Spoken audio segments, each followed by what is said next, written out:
हरितोपलाभं तर्काभयेतं विधिशर्वपूर्वगीर्वाणविज्ञानदमानतोऽस्मि प्रथमो हनुमान्नाम द्वितीयो भीमयेव च पूर्णप्रज्ञस्तृतीयस्तु भगवत्कार्यसाधकः बुद्धिर्बलं यशोधैर्यं निर्भयत्वम् अरोगता अजाड्यं वाक्पटुत्वं च हनुमत्स्मरणाद् भवेत् पृथ्वीमण्डलमध्यस्थाः पूर्णबोधमतानुगाः वैष्णवा विष्णुहृदयाः तन्नमस्ये गुरुन् मम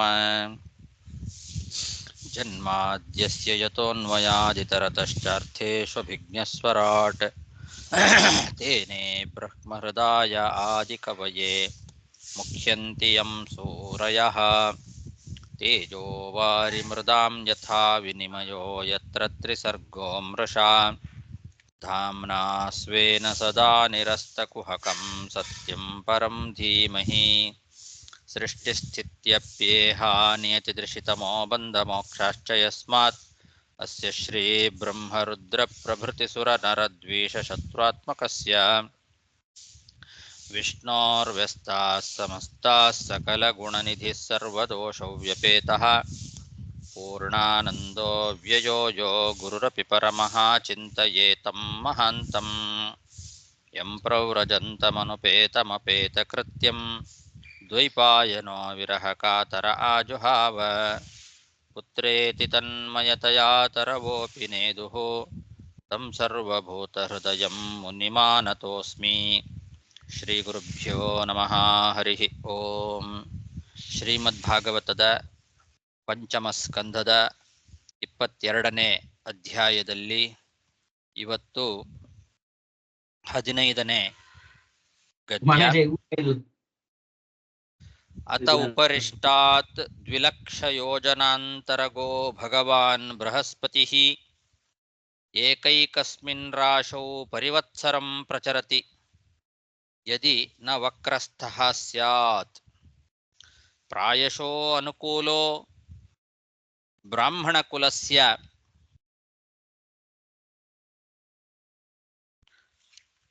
ಹಿಂದೆ ಮಂಗಳನ ಬಗ್ಗೆ ಹೇಳಿದರು. ಬುಧನಿಗಿಂತ 2 ಲಕ್ಷ ಯೋಜನೆ ಮೇಲೆ ಅಂಗಾರಕ ಗ್ರಹ ಇದೆ. ಆ ಅಂಗಾರಕನಿಗಿಂತಲೂ ಕೂಡ 2 ಲಕ್ಷ ಯೋಜನ ಮೇಲೆ ಭಗವಾನ್ ಬೃಹಸ್ಪತಿ ಇದ್ದಾನೆ ಅಂತ ಹೇಳ್ತಾ ಇದ್ದಾರೆ. ಅಂಗಾರಕನಿಗಿಂತ ಮೇಲೆ 2 ಲಕ್ಷ ಯೋಜನ ದೂರದಲ್ಲಿ ಬೃಹಸ್ಪತಿ. ಇಲ್ಲೆಲ್ಲ 2 ಲಕ್ಷ ಯೋಜನ ದೂರದಲ್ಲಿ ಹೇಳ್ತಾ ಬರ್ತಾ ಇದ್ದಾರೆ. ಶುಕ್ರ ನಕ್ಷತ್ರಗಳಿಗಿಂತ 2 ಲಕ್ಷ ಯೋಜನ ಮೇಲೆ, ಶುಕ್ರನಿಗಿಂತ 2 ಲಕ್ಷ ಯೋಜನ ಮೇಲೆ ಚಂದ್ರನ ಮಗನಾದ ಬುಧ, ಬುಧನಿಗಿಂತ 2 ಲಕ್ಷ ಯೋಜನ ಮೇಲೆ ಮಂಗಳ, ಮಂಗಳನಿಗಿಂತ 2 ಲಕ್ಷ ಯೋಜನ ಮೇಲೆ ಗುರು. ಈ ಗುರು ವಕ್ರಗತಿ ಇಲ್ಲ ಅಂತಾದರೆ ಒಂದೊಂದು ರಾಶಿಯಲ್ಲಿ ಒಂದೊಂದು ವರ್ಷ ಇರ್ತಾನೆ. ಈ ಗುರು ಬ್ರಾಹ್ಮಣ ಕುಲಕ್ಕೆ ಅನುಕೂಲನಾಗಿ ಇರ್ತಾನೆ. ಬ್ರಾಹ್ಮಣ ಕುಲಕ್ಕೆ ಯಾವಾಗಲೂ ಕೂಡ ಪ್ರಾಯಶಃ ಅನುಕೂಲನಾಗಿಯೇ ಇರ್ತಾನೆ ಗುರು. ಅವನು ಒಂದು ವರ್ಷ ಒಂದು ರಾಶಿಯಲ್ಲಿ ಇರ್ತಾನೆ, ವಕ್ರಗತಿ ಇಲ್ಲ ಅಂತಾದರೆ ಅಂತ ಅದು ಒಂದು ಕೊಟ್ಟಿದ್ದಾರೆ. ಯದಿ ನ ವಕ್ರಸ್ಥಃ ಸ್ಯಾತ್ ಅಂತ. ವಕ್ರನಾದರೆ ಯಾವಾಗ ಸ್ವಲ್ಪ ಹೆಚ್ಚು ಕಡಿಮೆ ಆಗಬಹುದು, ಇಲ್ಲದೇ ಇದ್ರೆ ಸಾಧಾರಣವಾಗಿ ಒಂದು ರಾಶಿಯಲ್ಲಿ ಒಂದು ವರ್ಷ ಇರ್ತಾನೆ. ಬ್ರಾಹ್ಮಣ ಕುಲಸ್ಯ ಪ್ರಾಯಶಃ ಅನುಕೂಲೋ, ಪ್ರಾಯಶಃ ಬ್ರಾಹ್ಮಣ ಕುಲಕ್ಕೆ ಅನುಕೂಲನಾಗಿ ಇರ್ತಾನೆ. ಅತ ಉಪರಿಷ್ಟಾತ್ ದ್ವಿಲಕ್ಷ ಯೋಜನಾಂತರಗೋ ಭಗವಾನ್ ಬೃಹಸ್ಪತಿಃ ಏಕೈಕಸ್ಮಿನ್ ರಾಶೌ ಪರಿವತ್ಸರಂ ಪ್ರಚರತಿ ಯದಿ ನ ವಕ್ರಸ್ಥಃ ಸ್ಯಾತ್ ಪ್ರಾಯಶೋ ಅನುಕೂಲೋ ಬ್ರಾಹ್ಮಣ ಕುಲಸ್ಯ. ತತ ಉಪರಿಷ್ಟಾತ್ ದ್ವಿಲಕ್ಷಯೋಜನ ತತ ಉಪರಿಷ್ಟಾದ್ ಯೋಜನ ಲಕ್ಷದ್ವಯಾತ್ ಪ್ರತೀಯಮಾನಃ ಶನೈಶ್ಚರಃ ಏಕೈಕಸ್ಮಿನ್ ರಾಶೌ ತ್ರಿಂಶತ್ ಮಾಸಾನ್ ವಿಲಂಬಮಾನಃ ಸರ್ವಾನೇವಾನುಪರ್ಯೇತಿ ತಾವದ್ಭಿಃ ಅನುವತ್ಸರೈಃ ಪ್ರಾಯೇಣ ಹಿ ಸರ್ವೇಷಾಂ ಅಶಾಂತಿಕರಃ. ಇನ್ನು ಈ ಬೃಹಸ್ಪತಿಗಿಂತಲೂ ಕೂಡ 2 ಲಕ್ಷ ಯೋಜನ ದೂರದಲ್ಲಿ ಇರ್ತಕ್ಕಂಥವನು ಶನೈಶ್ಚರ. ಶನಿಗ್ರಹ. ಅವನಿಗೆ ಶನೈಶ್ಚರ ಅಂತಲೇ ಹೆಸರು. ಶನೈಹಿ ಚರ. ಶನೈಹಿ ಅಂದರೆ ನಿಧಾನವಾಗಿ, ಚರ ಅಂದರೆ ಚರ ಸಂಚಾರ ಮಾಡತಕ್ಕಂಥವನು ಅಂತ ಅರ್ಥ. ಎಲ್ಲರಿಗಿಂತ ಬಹಳ ನಿಧಾನ. ಒಂದೊಂದು ರಾಶಿಯಲ್ಲಿ 30 ತಿಂಗಳು ಇರ್ತಾನೆ. ಯಾರೂ ಇಷ್ಟು ನಿಧಾನವಾಗಿ ಸಂಚಾರ ಮಾಡೋದಿಲ್ಲ. ಶನಿ ಬಂದು ಒಂದು ರಾಶಿಯಲ್ಲಿ ಕೂತ ಅಂದರೆ 30 ತಿಂಗಳು ಅಲ್ಲಿಂದ ಹೋಗೋದಿಲ್ಲ.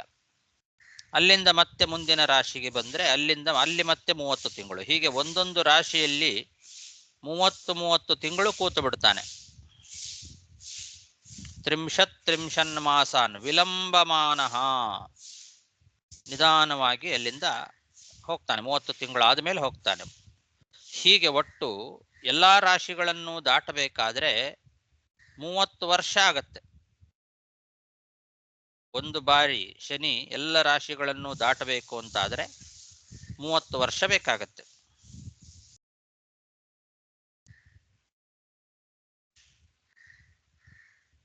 ಈ ಶನಿ ಪ್ರಾಯೇಣ ಸರ್ವೇಷಾಂ ಅಶಾಂತಿಕರಃ.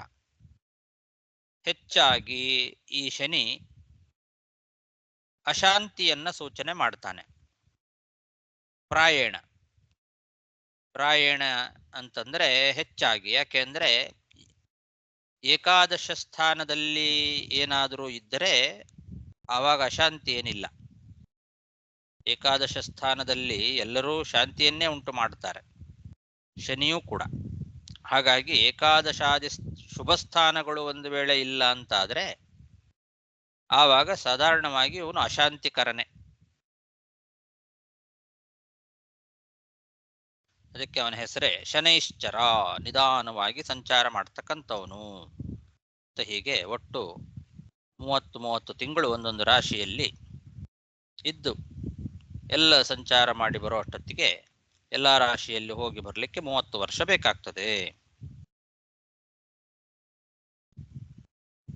ತತ ಉಪರಿಷ್ಟಾತ್ ಯೋಜನ ಲಕ್ಷದ್ವಯಾತ್ ಪ್ರತೀಯಮಾನಃ ಶನೈಶ್ಚರಃ ಏಕೈಕಸ್ಮಿನ್ ರಾಶೌ ತ್ರಿಂಶನ್ ಮಾಸಾನ್ ವಿಲಂಬಮಾನಃ ಸರ್ವಾನೇವಾನುಪರ್ಯೇತಿ ತಾವದ್ಭಿಃ ಅನುವತ್ಸರೈಃ ಪ್ರಾಯೇಣ ಹಿ ಸರ್ವೇಷಾಂ ಅಶಾಂತಿಕರಃ.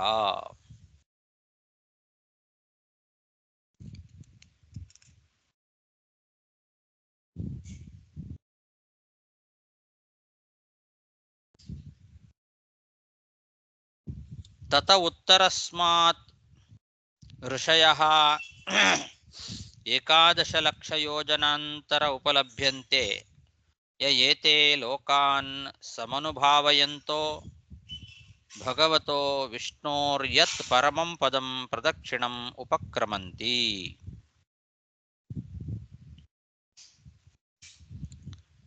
ಈ ಶನಿ ಗ್ರಹದ ಮೇಲೆ 11 ಲಕ್ಷ ಯೋಜನ ದೂರದಲ್ಲಿ ಸಪ್ತರ್ಷಿ ಮಂಡಲ ಇದೆ.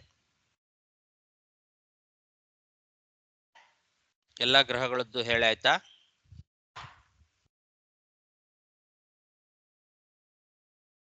ಆಯ್ತಾ? ಶನಿ ಗ್ರಹ, ಸೂರ್ಯ, ಚಂದ್ರ, ಮಂಗಳ, ಶುಕ್ರ, ಬುಧ, ಗುರು, ಶುಕ್ರ, ಶನಿ. ಬುಧನ ಆಮೇಲೆ ಮಂಗಳ ಬರ್ತಾರೆ. ರೈಟ್? ಅದೇ ಒಟ್ಟು 7 ಗ್ರಹಗಳದ್ದಾಯ್ತು. ರಾಹು ಕೇತುದು ಇನ್ನು ಬಂದಿಲ್ಲ. ಸಪ್ತರ್ಷಿ ಮಂಡಲ ಇವಾಗ ಹೇಳ್ತಾ ಇದ್ದಾರೆ. ಶನಿಗ್ರಹದ ಆಚೆ 11 ಲಕ್ಷ ಯೋಜನ ದೂರದಲ್ಲಿ ಸಪ್ತರ್ಷಿ ಮಂಡಲ ಇದೆ. ಈ ಋಷಿಗಳು ಎಲ್ಲ ಲೋಕಗಳನ್ನು ಕೂಡ ಅನುಗ್ರಹ ಮಾಡ್ತಾ ಶಿಂಶುಮಾರ ರೂಪಿಯಾದ ಭಗವಂತನ ಆ ಪರಮಪಾದ ಏನಿದೆ ಅದಕ್ಕೆ ಪ್ರದಕ್ಷಿಣೆಯನ್ನ ಮಾಡ್ತಾ ಇದ್ದಾರೆ.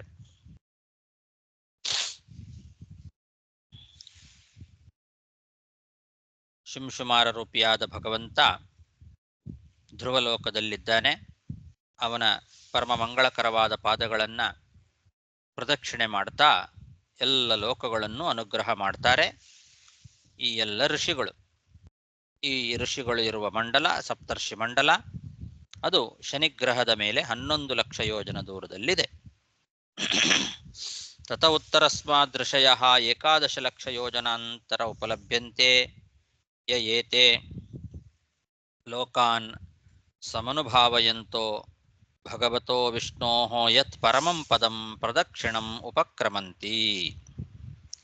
ಅಥ ತಸ್ಮಾತ್ ಪರತಃ 13 ಲಕ್ಷ ಯೋಜನಾಂತರತೋ ಯತ್ ತದ್ವಿಷ್ಣೋ ಪರಮಂ ಪದಂ ಅಭಿವದಂತಿ ಯತ್ರ ಮಹಾಭಾಗವತೋ ಧ್ರುವಃ ಔತ್ತಾನಪಾದಿಃ ಅಗ್ನಿನಾ ಇಂದ್ರೇಣ ಪ್ರಜಾಪತಿನಾ ಕಾಶ್ಯಪೇನ ಧರ್ಮೇಣ ಚ ಸಮಕಾಲಯುಗ್ಭಿಃ ಸ ಬಹುಮಾನಂ ದಕ್ಷಿಣತಃ ಕ್ರಿಯಮಾಣಃ ಇದಾನೀಮಪಿ ಕಲ್ಪಜೀವಿನಾಂ ಆಜೀವ್ಯ ಉಪಾಸ್ತೆ ತಸ್ಯಃ ಅನುಭಾವಃ ಉಪವರ್ಣಿತಃ.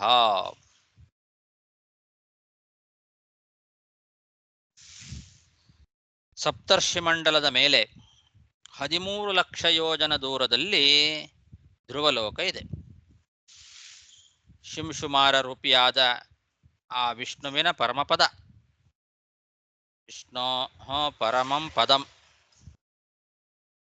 ಯತ್ ತದ್ವಿಷ್ಣೋ ಪರಮಂ ಪದಂ ಅಭಿವದಂತಿ. ವಿಷ್ಣುವಿನ ಪರಮಪದ, ಶಿಂಶುಮಾರ ರೂಪಿಯಾದ ಆ ವಿಷ್ಣುವಿನ ಪರಮಪದ ಎಂಬುದಾಗಿ ಪ್ರಸಿದ್ಧವಾಗಿರ್ತಕ್ಕಂತಹ ಧ್ರುವಲೋಕ, ಅದು ಸಪ್ತರ್ಷಿ ಮಂಡಲದ ಮೇಲೆ 13 ಲಕ್ಷ ಯೋಜನ ದೂರದಲ್ಲಿದೆ. ಅಲ್ಲಿ ಉತ್ತಾನಪಾದರಾಜನ ಮಗನಾದಂತಹ ಪರಮ ಭಗವದ್ಭಕ್ತ ಧ್ರುವ ಈ ಭಗವಂತನನ್ನ ಉಪಾಸನೆ ಮಾಡ್ತಾ ಇದ್ದಾನೆ. ಧ್ರುವನಿಂದ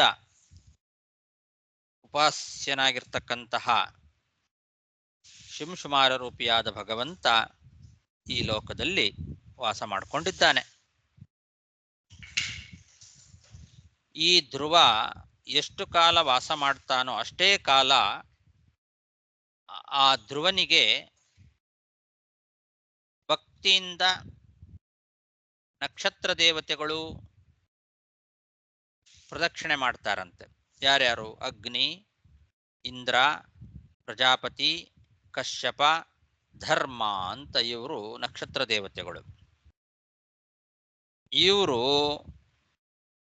ಧ್ರುವನಿಗೆ ಪ್ರದಕ್ಷಿಣೆ ಮಾಡ್ತಾರೆ. ಧ್ರುವನ ಕಾಲದಷ್ಟೇ ಕಾಲ ಇವರು ಸಮಕಾಲ ಯುಗ್ಭಿಹಿ ಅಂತ. ಧ್ರುವ ಎಷ್ಟು ಕಾಲದವರೆಗೆ ಇರ್ತಾನೋ ಅಷ್ಟು ಕಾಲದವರೆಗೆ ಇವರು ಕೂಡ ಆ ಧ್ರುವನಿಗೆ ಪ್ರದಕ್ಷಿಣೆಯನ್ನ ಮಾಡ್ತಾ ಇದ್ದಾರೆ. ನಕ್ಷತ್ರ ದೇವತೆಗಳು ಯಾರ್ಯಾರು? ಅಗ್ನಿ, ಇಂದ್ರ, ಪ್ರಜಾಪತಿ, ಕಶ್ಯಪ ಮತ್ತು ಧರ್ಮ. ಈ ಹೆಸರಿನ ನಕ್ಷತ್ರ ದೇವತೆಗಳು ಭಕ್ತಿಯಿಂದ ಧ್ರುವನಿಗೆ ಪ್ರದಕ್ಷಿಣೆ ಮಾಡ್ತಾ ಇದ್ದಾರೆ ಅಂತ.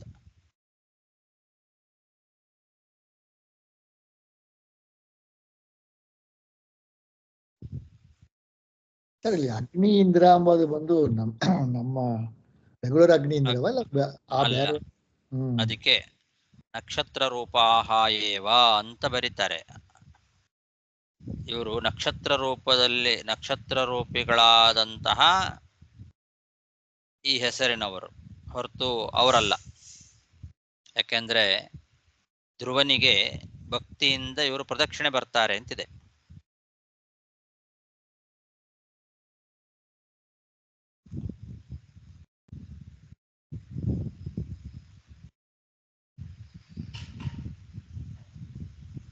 ಹಾಗಾಗಿ ಇವರು ಬೇರೆ. ನಕ್ಷತ್ರ ದೇವತೆಗಳು ಅಂತ ಬರೆದಿದ್ದಾರೆ. ಇವತ್ತಿಗೂ ಕೂಡ ಧ್ರುವ ಮಹರ್ಲೋಕದಲ್ಲಿ ವಾಸ ಮಾಡ್ತಕ್ಕಂತಹ ಜನರಿಗೆ ತತ್ವವನ್ನು ಉಪದೇಶ ಮಾಡ್ತಾ ಉಪಕಾರ ಮಾಡ್ತಾನೇ ಇದ್ದಾನೆ. ಆ ಮಹರ್ಲೋಕವಾಸಿಗಳು ಕಲ್ಪಾಯುಷ್ಯ ಉಳ್ಳವರು.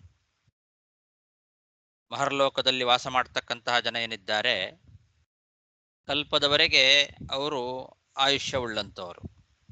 ಅಂತಹ ಕಲ್ಪಾಯುಷ್ಯಗಳಾದ ಮಹರ್ಲೋಕದ ಜನರಿಗೆ ಧ್ರುವ ಇವತ್ತಿಗೂ ಕೂಡ ತತ್ವೋಪದೇಶವನ್ನ ಮಾಡ್ತಾ ಅವರನ್ನೆಲ್ಲ ಉದ್ಧಾರ ಮಾಡ್ತಾ ಇದ್ದಾನೆ, ಅವರಿಗೆಲ್ಲ ಅನುಕೂಲ ಮಾಡ್ತಾ ಇದ್ದಾನೆ, ಉಪಕಾರ ಮಾಡ್ತಾ ಇದ್ದಾನೆ ಧ್ರುವ.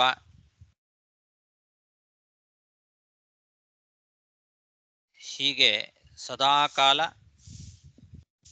ತತ್ವೋಪದೇಶವನ್ನ ಮಾಡ್ತಾ ತಾನು ವಿಷ್ಣುವಿನ ಶಿಂಶುಮಾರ ರೂಪಿಯಾದ ಆ ಪದವನ್ನ ಸೇವೆ ಮಾಡ್ತಾ ಈ ಲೋಕದಲ್ಲಿ ವಾಸ ಮಾಡಿಕೊಂಡಿದ್ದಾನೆ. ಅದು ಧ್ರುವಲೋಕ. ಇಂತಹ ಧ್ರುವನ ಬಗ್ಗೆ ಈ ಶ್ಲೋಕ 23ನೇ ಅಧ್ಯಾಯ ಪ್ರಾರಂಭ ಅಲ್ವಾ ಇದು? ಇನ್ನೂ ಇಲ್ಲ, 22ನೇ ಅಧ್ಯಾಯನೇ ನಡೆದಿದೆ. ಶ್ರೀ ಶುಕೋವಾಚ ಅಂತ 23ನೇ ಅಧ್ಯಾಯ ಸ್ಟಾರ್ಟ್ ಮಾಡ್ಬಿಟ್ಟಿದ್ದಾರೆ. ಸ್ಟಾರ್ಟ್ ಮಾಡಿ ಏನಿದೆ ಅಲ್ಲಿ? ಅದೇನೆ ಉಪವರ್ಣಿತ ಅಲ್ಲಿವರೆಗೆ ಇದೆ. ವಾಕ್ಯ ಎಲ್ಲ ಸೇಮಾ? ವಾಕ್ಯ ಎಲ್ಲ ಸೇಮನೆ. 23ನೇ ಅಧ್ಯಾಯಕ್ಕೆ ತಗೊಂಡಿದ್ದಾರೆ. ಅಥ ತಸ್ಮಾತ್ ಅಲ್ಲಿಂದ ಅಲ್ಲಿಂದ ಹೌದು. ನಮ್ಮಲ್ಲಿ ಇನ್ನು 22ನೇ ಅಧ್ಯಾಯನ ತುಂಬಾ ಇದೆ. 23 ಹೇಳಿದಂತಿದೆಯಲ್ಲ. ಅಲ್ಲ, ಅದು ಪ್ರಾರಂಭದಲ್ಲಿ ಅಧ್ಯಾಯದ ಪ್ರಾರಂಭ ಆದ್ರಿಂದ ಹಾಕೊಟ್ಟಿರ್ತಾರೆ. ಇದೆಲ್ಲ ಶುಕವಾಚನೆ, ನಮಗ್ ಮೊದ್ಲಿಂದನೂ ಅದೇ ಬರ್ತಾನೆ ಇದೆ. ಹಾಗಾಗಿ ಇಲ್ಲೇನು ಪ್ರತ್ಯೇಕವಾಗಿ ಶುಕವಾಚ ಅಂತೇನು ಕೊಟ್ಟಿಲ್ಲ ನಮಗೆ. ಸರಿ, ಇದು ತ್ರಯೋವಿಂಶ ಆಚಾರ್ಯ, ತ್ರಯೋವಿಂಶ ಅಧ್ಯಾಯದಲ್ಲಿ 9 ಶ್ಲೋಕ ಅಷ್ಟೇ. 23ನೇ ಅಧ್ಯಾಯ ಹೌದು. ಈಗ 22ನೇ ಅಧ್ಯಾಯದಲ್ಲಿ ನಿಮಗೆ ಪ್ರಕಾರ 17ನೇನಾ ಬಂದದ್ದು? ಇದ್ರ ಹಿಂದೆ ಸಪ್ತರ್ಷಿ ಮಂಡಲದವರೆಗೆ ಅಲ್ಲಿಗೆ 22ನೇ ಅಧ್ಯಾಯ ಮುಗಿತಾ? ಹೌದು ಹೌದು. ಅದೆಷ್ಟು ಬೇರೆ 17 ಇದೆಯಾ? ಅದು 17 ಇದೆ, 22 17 ಇದೆ. 23ರಲ್ಲಿ 23 ಬಂದು 9 ಶ್ಲೋಕ ಗದ್ಯ, 9 ಗದ್ಯಗಳು. ಕೊನೆಯದು ಯಾವುದು? 23ರಲ್ಲಿ ಬಂದು 46 ಶ್ಲೋಕ ಇದೆ. ಅದೇ ಪ್ರಕ್ರಮಂತಿ ಅಲ್ಲಿವರೆಗೆ ಏತದ್ 47 ಶ್ಲೋಕ ಇದೆ. ಇಲ್ಲ ಅವ್ರದ್ರಲ್ಲಿ ಬೇರೆ ಇದೆ ಅಂತೆ. ಅದ್ರಲ್ಲಿ 22ನೇ ಅಧ್ಯಾಯದಲ್ಲಿ 17 ಶ್ಲೋಕ ಇದೆ ಆಚಾರ್ಯ. 17 ಶ್ಲೋಕ ಅಷ್ಟೇನೆ. 23ರಲ್ಲ, 22ರಲ್ಲಿ. ಸರಿ, ಈಗ ಅಲ್ಲಿ ಮುಗೀತು. 23ರಲ್ಲಿ ಈಗ ಅಥತಸ್ಮಾತ್ ಅನ್ನೋದ್ರಿಂದ 23ನೇ ಅಧ್ಯಾಯ ಅಂದ್ರಲ್ಲ ನೀವು. 23 ಪ್ರಾರಂಭ ಮಾಡ್ಕೊಂಡಿದ್ದಾರೆ. ಅದು ಮುಗಿಯೋದೆಲ್ಲಿಗೆ? ಗ್ರಹ ನಕ್ಷತ್ರ ತಾರಾಮಯಂ ದೈವಿಕಂ ಪಾಪಾಹಂ ಮಂತ್ರಕೃತಂ ತ್ರಿಕಾಲಂ ನಮಸ್ಯತಃ ಸ್ಮರತೋ ವಾ ತ್ರಿಕಾಲಂ ನಶ್ಯತೆ ತತ್ಕಾಲ ಜಮಾಶು ಪಾಪಂ. ಅದೇ 9 ಶ್ಲೋಕ. ಪ್ರಾರಂಭ ಕೊನೆ ಗದ್ಯದ ಪ್ರಾರಂಭ ಏನು? ಗೃಹ ನಕ್ಷತ್ರ ತಾರಾಮಯಂ. ಹೌದು, ಅಲ್ಲಿಗೆ ನಮ್ದು 23. ಆ ಶ್ಲೋಕಕ್ಕೆ ಕೊನೆಗೆ ನಮ್ದು 32 ಶ್ಲೋಕ. 22ನೇ ಅಧ್ಯಾಯ ಮುಗಿಯುತ್ತೆ ನಮ್ದು. 23ನೇ ಅಧ್ಯಾಯ ಪ್ರಾರಂಭ ಆಗೋದು ಅಧಸ್ತಾತ್ ಸವಿತುಹು ಅಲ್ಲಿಂದ. ಒಂದು ಅಧ್ಯಾಯ ಎಕ್ಸ್ಟ್ರಾ ಮಾಡ್ಬಿಟ್ಟಿದ್ದಾರೆ ಅದನ್ನ. ಹಾಗಾಗಿ ಅಧ್ಯಾಯಗಳು ವ್ಯತ್ಯಾಸ ಆಗ್ತಾ ಹೋಗುತ್ತೆ ಇನ್ನು ಮೇಲೆ ಅಲ್ಲಿ. ಸರಿ ಸರಿ, ಶ್ಲೋಕ ಎಲ್ಲ ವ್ಯತ್ಯಾಸ ಆಗಿಲ್ಲ, ಅಧ್ಯಾಯ ಅದೇ ಸೇಮ್ ಇದೆ. ಆದ್ರೆ ಅದನ್ನ ಒಂದು ಅಧ್ಯಾಯ ಬೇರೆ ತಗೊಂಡಿದ್ದಾರೆ. ಸರಿ ಆಚಾರ್ಯ. ತಸ್ಯಃ ಅನುಭಾವಃ ಉಪವರ್ಣಿತಃ ಅಂತಂದ್ರೆ ಆ ಧ್ರುವನ ಬಗ್ಗೆ ಚತುರ್ಥ ಸ್ಕಂದದಲ್ಲಿ ಅವನ ಚರಿತ್ರೆಯನ್ನೆಲ್ಲ ನಾವು ವರ್ಣನೆ ಮಾಡಿದ್ದೇವೆ ಅಂತ ಅರ್ಥ. ಈ ಧ್ರುವನ ಬಗ್ಗೆ ಚತುರ್ಥ ಸ್ಕಂದದಲ್ಲಿ ವರ್ಣನೆ ಆಗಿದೆ ಅಂತ ಹೇಳ್ತಾ ಇದ್ದಾರೆ. ಅಥ ತಸ್ಮಾತ್ ಪರತಃ ತ್ರಯೋದಶ ಲಕ್ಷ ಯೋಜನಾಂತರತೋ ಯತ್ ತದ್ವಿಷ್ಣೋ ಪರಮಂ ಪದಂ ಅಭಿವದಂತಿ ಯತ್ರ ಮಹಾಭಾಗವತೋ ಧ್ರುವಃ ಔತ್ತಾನಪಾದಿಃ ಅಗ್ನಿನಾ ಇಂದ್ರೇಣ ಪ್ರಜಾಪತಿನ ಕಾಶ್ಯಪೇನ ಧರ್ಮೇಣ ಚ ಸಮಕಾಲಯುಗ್ಭಿಃ ಸ ಬಹುಮಾನಂ ದಕ್ಷಿಣತಃ ಕ್ರಿಯಮಾಣಃ ಇದಾನೀಮಪಿ ಕಲ್ಪಜೀವಿನಾಂ ಆಜೀವ್ಯ ಉಪಾಸ್ತೆ ತಸ್ಯಃ ಅನುಭಾವಃ ಉಪವರ್ಣಿತಃ ಚತುರ್ಥ ಸ್ಕಂದೇ ಅಂತ ಇಟ್ಕೊಳ್ಬೇಕು. ಇಲ್ಲಿ ಈ ಪದರತ್ನಾವಳಿಲಿ ಧ್ರುವೇನ ಸಮಕಾಲಂ ಸಾಯುಜ್ಯ ಭಾಗ್ಭಿಹಿ ಉಪಾಸ್ತೇಂದ್ರ ಅದೇನು ಸಾಯುಜ್ಯ ಭಾಗ್ಭಿಹಿ ಅಂದ್ರೆ ಏನದು? ಸಾಯುಜ್ಯದವರೆಗೆ ಇರುವಂತವರು ಅಂತ ಅರ್ಥ. ಯಾರು ಮಕರ ಲೋಕದಿರೋ ಅಂತವ್ರ ಇಲ್ಲ ಅಲ್ಲಿ ಮಹರ್ಲೋಕವಾಸಿಗಳು ಅಂತ ಅರ್ಥ. ಮಹರ್ಲೋಕವಾಸಿಗಳು ಎಲ್ಲಿದೆ ವಾಕ್ಯ ಎಲ್ಲಿದೆ? ಪದರತ್ನಾವಳಿಲಿ ಫಸ್ಟ್ ವಾಕ್ಯ ಫಸ್ಟ್ ಸೆಂಟೆನ್ಸ್. ಧ್ರುವೇಣ ಸಮಕಾಲಂ ಸಾಯುಜ್ಯ ಭಾಗ್ಭಿಃ ಉಪಾಸ್ತೆ. ಹೌದು, ಧ್ರುವೇಣ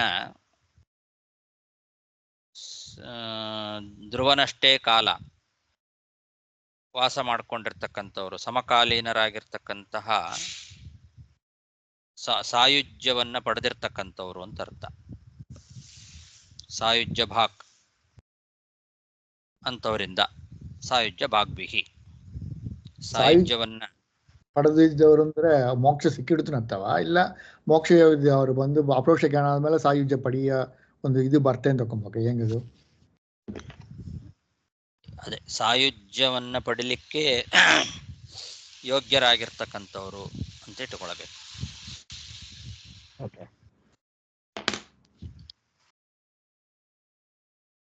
ಯಾಕೆಂದ್ರೆ ಇವ್ರು ಯಾರಿಗೂ ಇನ್ನೂ ಮೋಕ್ಷ ಆಗಿಲ್ಲವಲ್ಲ.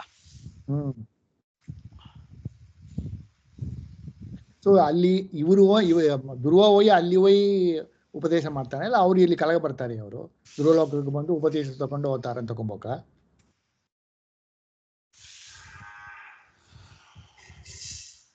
ನಾವು ಎರಡು ನೋಡಿರೋ, ನಾವು 4ನೇ ಸ್ಕಂದಲ್ಲಿ ನೋಡಂತಲ್ಲ, ಧ್ರುವಲೋಕಕ್ಕೆ ಬಂದು ಎಲ್ಲಾರು ಹೋಗಕ್ಕೆ ಬಂದು ಯೋಗ್ಯತೆ ಇಲ್ಲ. ಸಿಲ ಬಂದು ಆ ಪಟ್ಟಣ ನೋಡಿಟ್ಟು ಮುಂದೆ ಹೋಗುತ್ತಾರೆ, ಸಿಲ ಬಂದ್ರು ಪಟ್ಟಣ ಒಳಗೆ ಹೋಗ್ತಾರೆ. ಅದು ದೇವತೆ ಮುಟ್ಟದ ಆ ಒಂದು ಯೋಗ್ಯತೆ ಇದೆ ಹಂಗೆಂಬುದು ನಾವು ನೋಡಿರೋ ಅಂತ ನಾನು ಕಾಂಪಗಿದೆ. ಮಹರ್ಲೋಕ ಎಲ್ಲಿದೆ? ಮಗರಲೋಕ ಸ್ವರ್ಗಕ್ಕೆ ಆಮೇಲೆ ಮಗರಲೋಕ, ರೈಟ್? ಅಲ್ಲಿಂದ ಈ ಧ್ರುವಲೋಕಕ್ಕೆ ಎಷ್ಟು ದೂರ ಇದೆ? ತಿಳಿದ ಅದು ತುಂಬಾ ದೂರ ಇದೆ. ತುಂಬಾ ದೂರ ಇದೆ. ಒಂದು 11 ಲಕ್ಷ ಯೋಜನ ಮಹರ್ಲೋಕದಿಂದ ಧ್ರುವಲೋಕಕ್ಕೆ ಜಾಸ್ತಿ ಇರಬೇಕು. ಇನ್ನು ಅಂತೂ ಅಲ್ಲಿಂದ ಇಲ್ಲಿಗೆ ಅವರು ಬರ್ತಾರೆ ಅಂತ ಇಟ್ಟುಕೊಳ್ಬೇಕು. ಮಹರ್ಲೋಕವಾಸಿಗಳಿಗೆ ಧ್ರುವ ಉಪದೇಶ ಮಾಡ್ತಾನೆ ಅಂತ ಇಲ್ಲಿ ಹೇಳಿದ್ದಾರೆ. ಅಲ್ಲಿ ಲೋಕದಲ್ಲಿ ವಾಸ ಮಾಡ್ತಕ್ಕಂಥವರಿಗೆ ಉಪದೇಶ ಮಾಡಬೇಕಾಗಿದ್ರೆ ಇವನು ಅಲ್ಲಿಗೆ ಹೋಗಬೇಕು, ಇಲ್ಲ ಅವ್ರು ಇಲ್ಲಿಗೆ ಬರಬೇಕು. ಬಟ್ ಅವರಲ್ಲಿ ಬಂದು ಇಲ್ಲಿ ಬಂದ್ರೆ ಕೂಡ ಧ್ರುವ ಪಟ್ಟಣ ಒಳಗೆ ಬರಾಕ್ ಬಿಡೋದು, ರೈಟ್? ಅದು ಒಂದು ಜಾಗ ಸಪರೇಟ್ ಆಗಿರುತ್ತೆ. ಆ ಧ್ರುವಲೋಕದಲ್ಲಿಯೂ ಕೂಡ ಕೆಲವು ಸ್ಥಾನದಲ್ಲಿ ಮಾತ್ರ ಎಲ್ಲರೂ ಹೋಗ್ಲಿಕ್ಕೆ ಸಾಧ್ಯ ಇಲ್ಲ, ಬಾಕಿ ಸ್ಥಾನಕ್ಕೆ ಬರಬಹುದು ಅಂತ ಜಾಗ ಇರ್ತದೆ. ಅಲ್ಲಿಗೆ ಬಂದು ಅವರು ಪಾಠ ಕೇಳ್ತಾರೆ, ಅಲ್ಲಿ ಉಪದೇಶ ಮಾಡ್ತಾನೆ ಅವನು. ಹಾಗೆ ಇಟ್ಕೊಳ್ಬಹುದು. ಅದನ್ನು ನಾವು ಹಿಂದೆನೂ ನೋಡಿದ್ವಿ.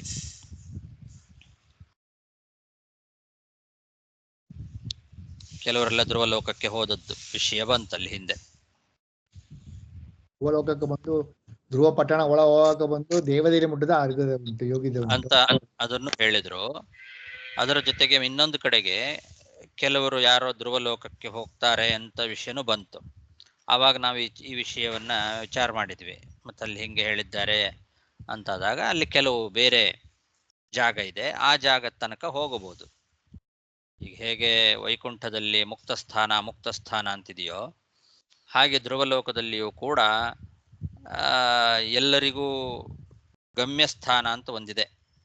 ಅಲ್ಲಿವರೆಗೂ ಇವರೆಲ್ಲ ಮಹರ್ಲೋಕವಾಸಿಗಳು ಅಲ್ಲೆಲ್ಲ ಹೋಗ್ತಾರೆ, ಹೋಗಿ ಉಪದೇಶವನ್ನು ಪಡ್ಕೊಳ್ತಾರೆ.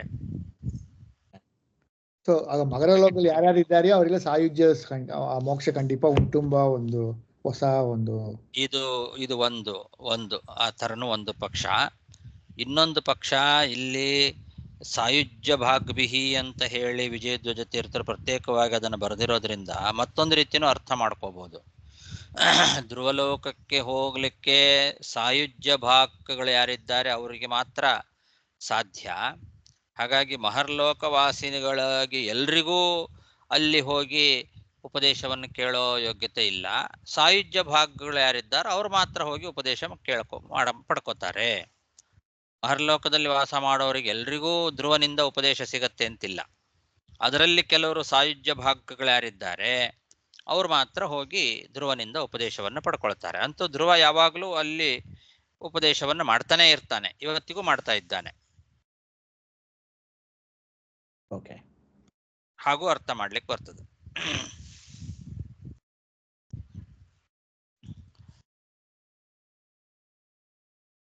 ಆಜೀವ್ಯ ತತ್ವೋಪದೇಷ್ಟತ್ವಾದಿನ ಉಪಜೀವ್ಯ ಉಪಾಸ್ತೆ ಹರಿಂ ಇತಿ ಶೇಷಃ.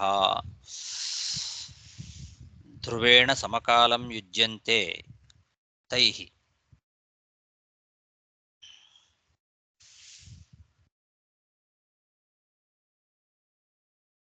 ಈ ನಕ್ಷತ್ರ ದೇವತೆಗಳು ಅವರಿಗೂ ಮಾಡ್ತಾನೆ. ಧ್ರುವನ ಸಮಕಾಲ ವಾಸ ಮಾಡ್ತಕ್ಕಂಥವ್ರು ಈ ನಕ್ಷತ್ರ ದೇವತೆಗಳು ಅಂತಿದೆ.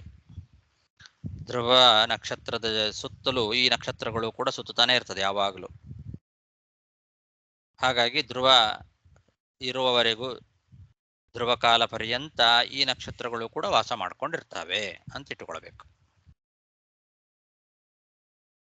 ಸಹಿ ಸರ್ವೇಷಾಂ ಜ್ಯೋತಿರ್ಗಣಾನಾಂ ಗ್ರಹ ನಕ್ಷತ್ರಾದೀನಾಂ ಅನಿಮಿಷೇಣ ಅವ್ಯಕ್ತರಂಹಸಾ ಭಗವತಾ ಕಾಲೇನ ಬಂಭ್ರಮ್ಯಮಾಣಾನಾಂ ಸ್ಥಾಣುರಿವ ಅವಷ್ಟಂಭಃ ಈಶ್ವರೇಣ ವಿಹಿತಃ ಶಶ್ವದವಭಾಸತೆ ಯಥಾ ಮೇಢೀಸ್ತಂಭ ಆಕ್ರಮಣ ಪಶವಃ ಸಂಯೋಜಿತಾಃ ತ್ರಿಭಿಃ ಸವನೈಃ ಯಥಾಸ್ಥಾನಂ ಮಂಡಲಾನಿ ಚರಂತಿ. ಧ್ರುವನ ಮಹಿಮೆಯನ್ನ ಹಿಂದೆ ಚತುರ್ಥ ಸ್ಕಂದದಲ್ಲಿ ಬಹಳ ವಿಸ್ತಾರವಾಗಿ ವರ್ಣನೆ ಮಾಡಿದ್ದಾರೆ. ಅದಲ್ಲದೆ ಇಲ್ಲಿ ಮತ್ತೆ ಆ ಧ್ರುವನ ಬಗ್ಗೆ ಸ್ವಲ್ಪ ವಿಷಯಗಳನ್ನು ಹೇಳ್ತಾ ಇದ್ದಾರೆ. ಧ್ರುವನ ಮಹಿಮೆ ಇದು.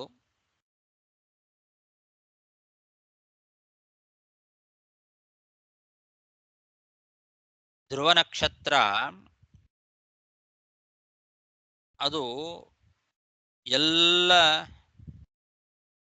ನಕ್ಷತ್ರಗಳಿಗೂ ಕೂಡ ಆಶ್ರಯವಾಗಿ ಇದೆ ಅಂತ ಹೇಳ್ತಾ ಇದ್ದಾರೆ.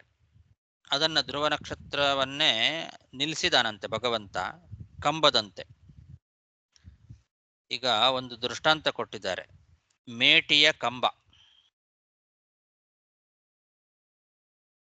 ಅದು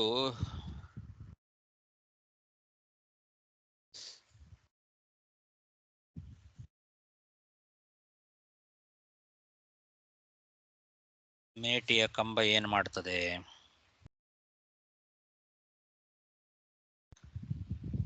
ಏಟಿ ಅಂತ ಶಬ್ದಕ್ಕೆ ಏನಂತ ಆಚಾರ್ಯ? ಒಂದು ಮಧ್ಯದಲ್ಲಿ ಒಂದು ಕಂಬ ಕಟ್ಟಿರ್ತಾರೆ.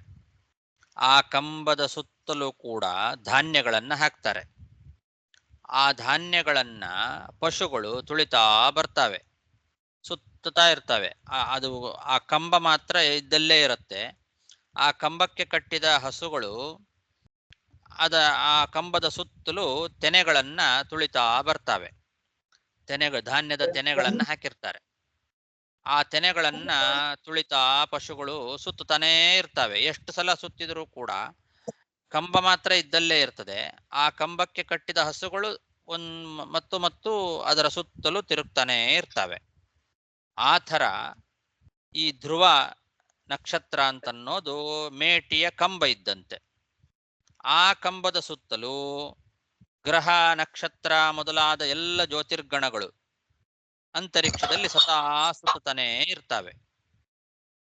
ಜ್ಯೋತಿರ್ಗಣಾನಾಂ ಗ್ರಹ ನಕ್ಷತ್ರಾದೀನಾಂ ಕಣ್ಣು ಮುಚ್ಚದೆ ಅನಿಮಿಷೇಣ ಅಂತಂದ್ರೆ ಕಣ್ಣು ಮುಚ್ಚದೆ ತಿರುಗ್ತಾನೆ ಇದ್ದಾವಂತೆ ಅವು ಯಾವುದು ಜ್ಯೋತಿರ್ಗಣಗಳು.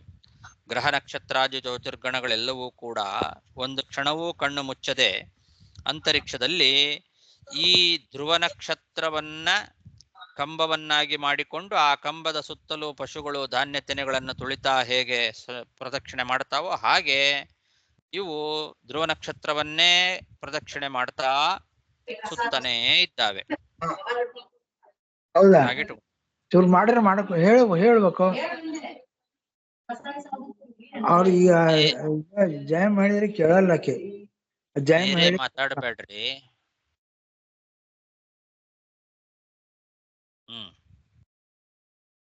ಆ ಥರ ಮೇಟಿಯ ಕಂಬದಂತೆ ಅವುಗಳಿಗೆ ಆಶ್ರಯವಾಗಿ ಧ್ರುವ ನಕ್ಷತ್ರವನ್ನು ನಿಲ್ಲಿಸಿದಾನೆ ಭಗವಂತ ಅಂತ ಹೇಳ್ತಾ ಇದ್ದಾರೆ. ಸಂಭ್ರಮ್ಯಮಾಣಾನಾಂ ಸ್ಥಾಣುರಿವ ಅವಷ್ಟಂಬ ಈಶ್ವರೇಣ ವಿಹಿತ. ಭಗವಂತನಿಂದ ವಿಹಿತವಾಗಿದೆ ಈ ಧ್ರುವ. ಎಲ್ಲ ನಕ್ಷತ್ರಗಳಿಗೂ ಎಲ್ಲ ಗ್ರಹಗಳಿಗೂ ಆಶ್ರಯ. ಆ ಮೇಟಿ ಕಂಬ ಇದೆಲ್ಲ ಅದೇ ಪ್ರಧಾನ. ಆ ಕಂಬ ಅನ್ನೋದು ಇಡೀ ಈ ಪಶುಗಳನ್ನು ಕಟ್ಟಲಿಕ್ಕೆ ಎಲ್ಲ ಪಶುಗಳಿಗೂ ಅದು ಆಶ್ರಯ. ಅದಕ್ಕೆ ಕಟ್ಟಿದ ಮೇಲೆ ಅದನ್ನ ಇಟ್ಟುಕೊಂಡೇ ಸುತ್ತಾ ಇರ್ತವೆ ಎಲ್ಲವೂ ಕೂಡ. ಅವುಗಳಿಗೆಲ್ಲ ಆ ಕಂಬವೇ ಆಶ್ರಯ. ಆ ಥರ ಧ್ರುವ ನಕ್ಷತ್ರವನ್ನ ಭಗವಂತ ಎಲ್ಲಾ ಜ್ಯೋತಿರ್ಗಣಗಳಿಗೂ ಕೂಡ ಗ್ರಹ ನಕ್ಷತ್ರ ಜ್ಯೋತಿರ್ಗಣಗಳಿಗೆ ಆಶ್ರಯದಂತೆ ಆಶ್ರಯವಾಗಿ ಆ ಮೇಟಿಯ ಕಂಬದಂತೆ ಅದನ್ನ ನಿಲ್ಲಿಸಿದ್ದಾನೆ. ಮೇಡಿ ಸ್ತಂಭ ಆಕ್ರಮಣ ಪಶವ ಸಂಯೋಜಿತಾ ಯಥಾ ತಥಾ. ಮೇಡಿ ಸ್ತಂಭ ಅದನ್ನ ಆಕ್ರಮಣ ಮಾಡುವಂತಹ ಪಶುಗಳು ಅದನ್ನ ಹೇಗೆ ಸುತ್ತಾವೋ ಹಾಗೆ.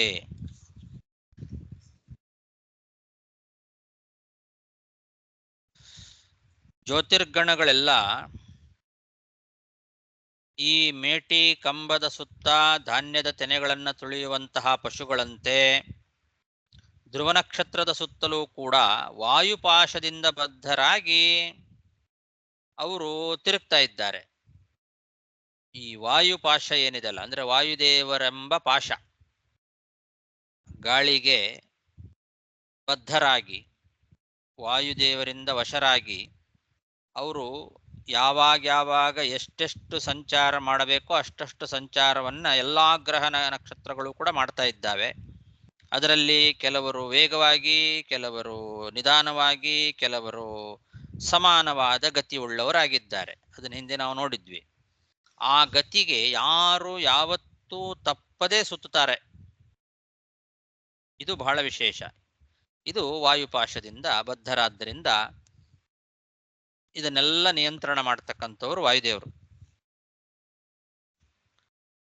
ಹಾಗಾಗಿ ಪ್ರತಿಯೊಂದು ಗ್ರಹ ನಕ್ಷತ್ರಗಳು ಕೂಡ ತಮ್ಮ ತಮ್ಮ ಸ್ಥಾನ ಏನಿದೆ ಆ ಸ್ಥಾನವನ್ನ ಬಿಟ್ಟು ಯಾವತ್ತೂ ಯಾರೂ ಆ ಕಡೆ ಈ ಕಡೆ ಜರುಗೋದಿಲ್ಲ. ಆದರೆ ಎಲ್ಲರೂ ಸದಾ ಸಂಚಾರ ಮಾಡ್ತಾನೇ ಇರ್ತಾರೆ. ಧ್ರುವ ನಕ್ಷತ್ರಕ್ಕೆ ಸುತ್ತಲೂ ಕೂಡ ಪ್ರತಿಯೊಬ್ಬ ಗ್ರಹ ನಕ್ಷತ್ರ ಎಲ್ಲರೂ ಕೂಡ ಸಂಚಾರ ಮಾಡಿದರೂ ಕೂಡ ಯಾವಾಗಲೂ ಸದಾ ಸಂಚಾರವನ್ನು ಮಾಡ್ತಾ ಇರ್ತಾರೆ. ಒಂದು ಕ್ಷಣವೂ ಕಣ್ಣು ಮುಚ್ಚದೆ ಸದಾ ಸಂಚಾರ ಮಾಡ್ತಾನೇ ಇರ್ತಾರೆ. ಆದರೆ ಯಾರೂ ಕೂಡ ತಮ್ಮ ತಮ್ಮ ಸ್ಥಾನದಿಂದ ಆ ಕಡೆ ಈ ಕಡೆ ಹೋಗೋದಿಲ್ಲ. ಯಥಾಸ್ಥಾನಂ ಮಂಡಲಾನಿ ಚರಂತಿ.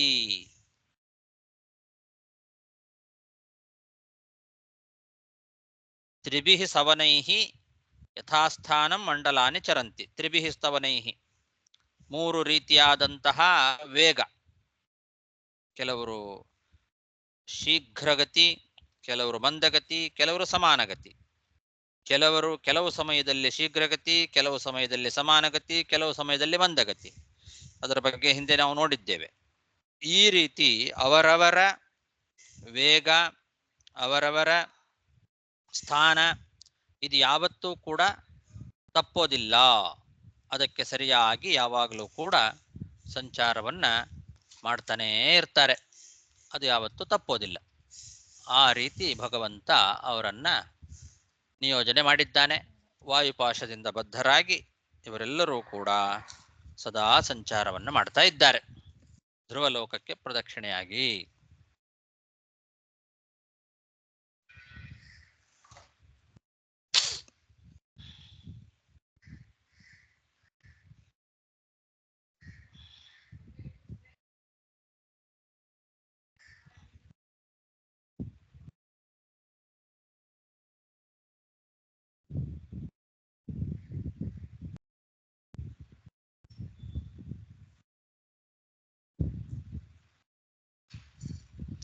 ವಾಯುಪಾಶದಿಂದ ಬದ್ಧರಾಗಿ ಅನ್ನೋದನ್ನ ಹಿಂದೆ ಹೇಳಿದ್ದಾರಲ್ವಾ,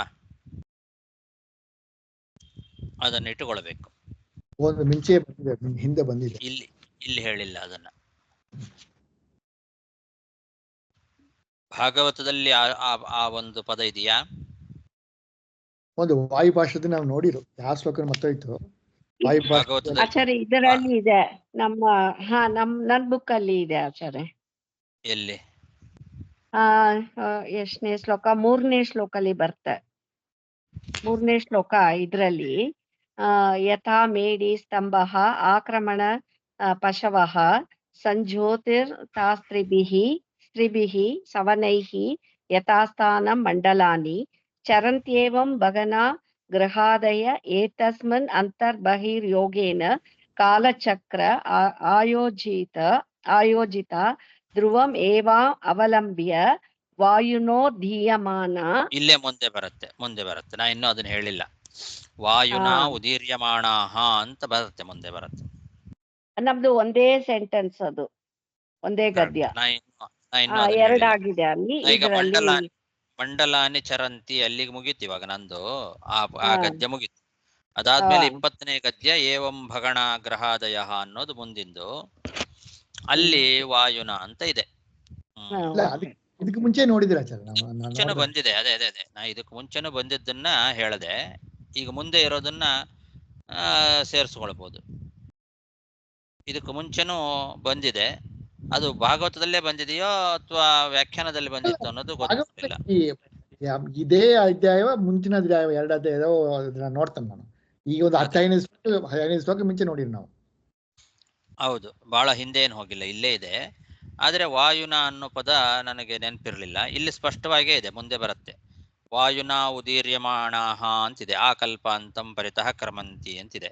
ಅದಲ್ಲದೆ ಅದರ ಮುಂದಿನ ಶ್ಲೋಕದಲ್ಲೂ ಕೂಡ ನಭಸಿ ಯಥಾ ಮೇಘಾಹ ಶೇನಾದಯೋ ವಾಯುವಶಾಹ ಕರ್ಮಸಾರಥಯ ಪರಿವರ್ತಂತೆ ಅಂತ ಅಲ್ಲೂ ಇದೆ. ವಾಯುವಶಾಹ ಅಂತ ಪದ ಇದೆ.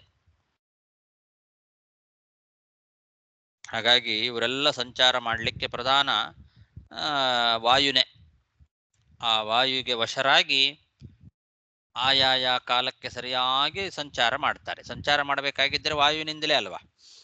ಹಾಗಾಗಿ ಅವರ ಸಂಚಾರ, ಆ ಸಂಚಾರದ ವೇಗ, ಕೆಲವರು ವೇಗವಾಗಿ ಹೋಗೋದು, ಕೆಲವರು ಮಂದಗತಿ, ಕೆಲವರದು ಸಮಾನ ಗತಿ, ಈ ಎಲ್ಲ ಗತಿಗಳನ್ನು ನಿಯಂತ್ರಣ ಮಾಡ್ತಕ್ಕಂಥವ್ರು ವಾಯುದೇವರು.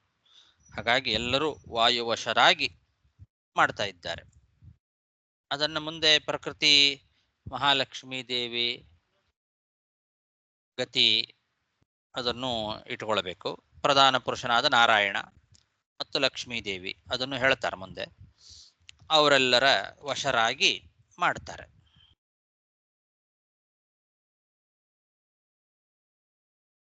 ನೆಲಕ್ಕೆ ಬೀಳೋದಿಲ್ಲ ಅವು. ಗ್ರಹಗಳೆಲ್ಲ ಅಂತರಿಕ್ಷದಲ್ಲೇ ಸಂಚಾರ ಮಾಡ್ತಾನೇ ಇರ್ತಾರೆ. ಯಾವ ಗ್ರಹಗಳು ಕೂಡ ನೆಲದಲ್ಲಿ ಆ ಕಕ್ಷೆಯನ್ನು ತಪ್ಪಿ ಬೀಳೋದು ಅಂತಿಲ್ಲ. ಅದು ಭಗವಂತನ ಒಂದು ಅದ್ಭುತವಾದ ಮಹಿಮೆ. ಅದನ್ನು ಮುಂದೆ ಹೇಳ್ತಾರೆ. ಸಹಿ ಸರ್ವೇಷಾಂ ಜ್ಯೋತಿರ್ಗಣಾನಾಂ ಗ್ರಹ ನಕ್ಷತ್ರಾದೀನಾಂ ಅನಿಮಿಷೇಣ ಅವ್ಯಕ್ತರಮಸ ಭಗವತಾ ಕಾಲೇನ ಬಂಭ್ರಮ್ಯಮಾಣಾನಾಂ ಸ್ಥಾಣುರಿವ ಅವಷ್ಟಂಭಃ ಈಶ್ವರೇಣ ವಿಹಿತಃ ಶಶ್ವದವಭಾಸತೆ ಯಥಾ ಮೇಢೀಸ್ತಂಭಃ ಆಕ್ರಮಣಪಶವಃ ಮೇಢೀಸ್ತಂಭೆ ಆಕ್ರಮಣಪಶವಃ ಸಂಯೋಜಿತಾಃ ತ್ರಿಭಿಃ ಸವನೈಃ ಯಥಾಸ್ಥಾನಂ ಮಂಡಲಾನಿ ಚರಂತಿ. ಸಾಕು. ಶ್ರೀಕೃಷ್ಣ ಅರ್ಪಣಮಸ್ತು.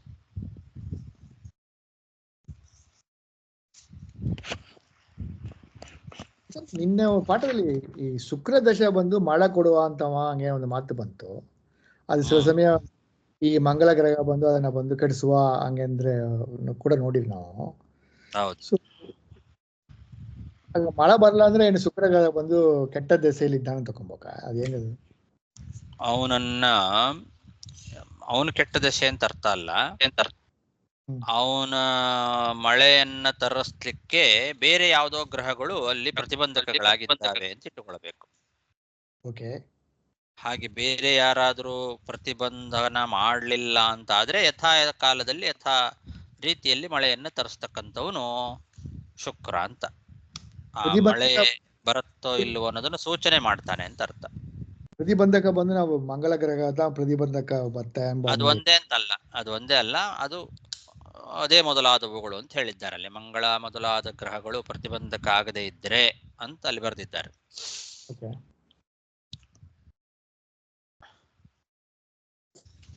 ಸೊ ಇಲ್ಲಿ ವಕ್ರವ ನೋಡಿರಿ ನೀವು, ವಕ್ರವಾಗ ಬಂದು ಈ ಗ್ರಹ ಹೋಗತ್ತೆ ಎಂಬ ಮಾತು ನಮ್ಮ ಪಾಠದಲ್ಲಿ ನೋಡಿರಿ ನಾವು.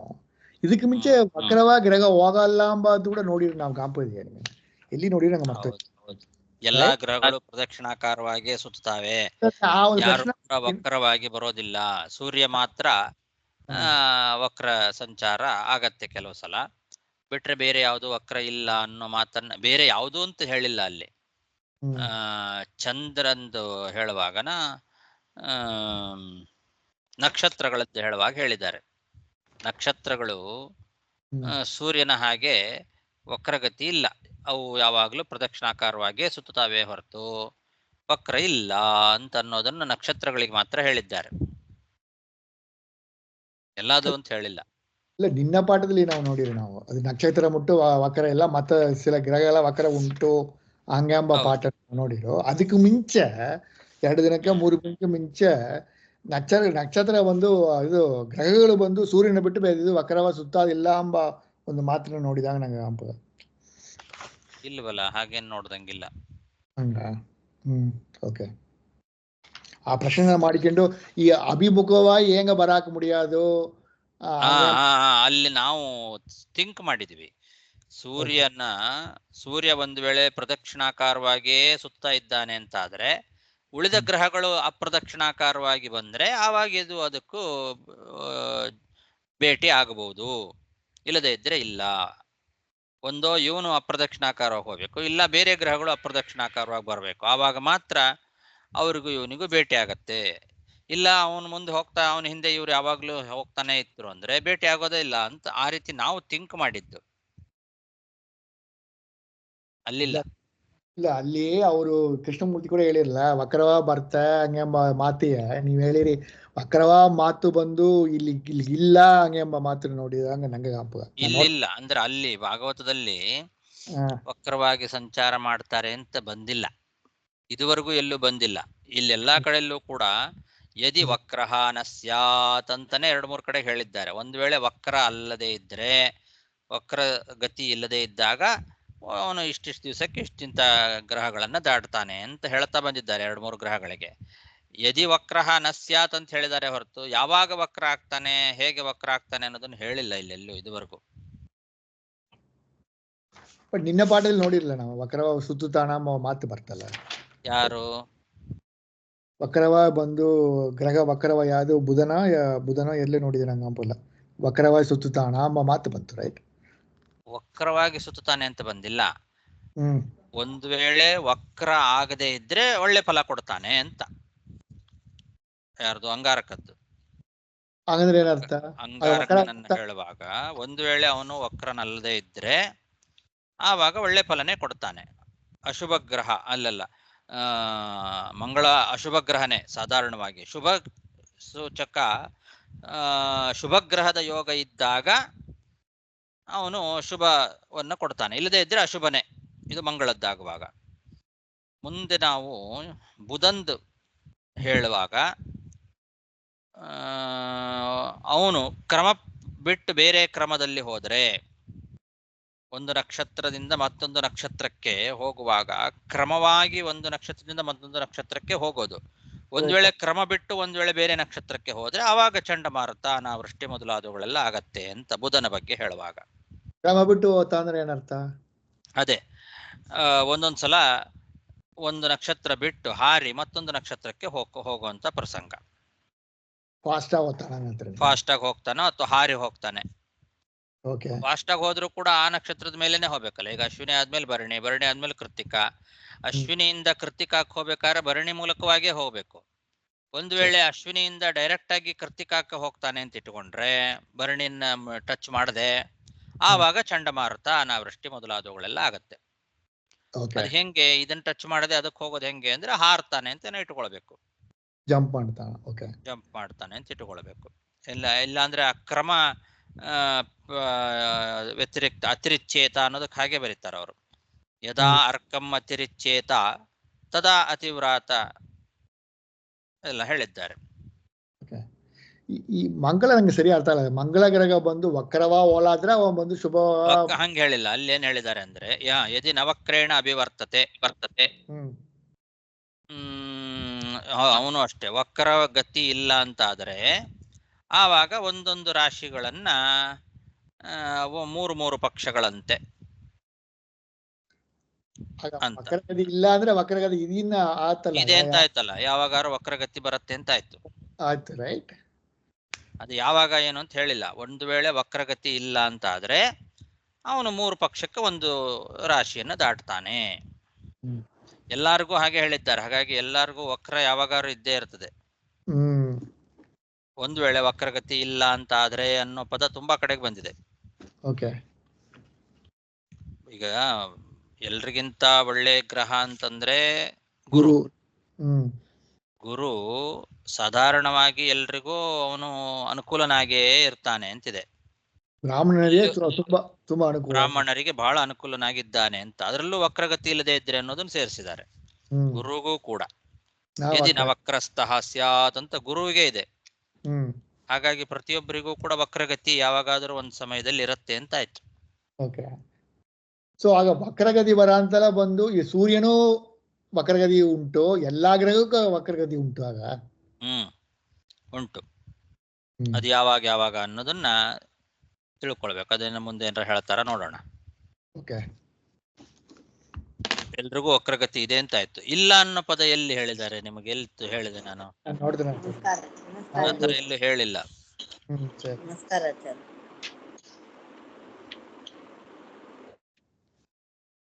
ನೋಡ್ತೇನೆ.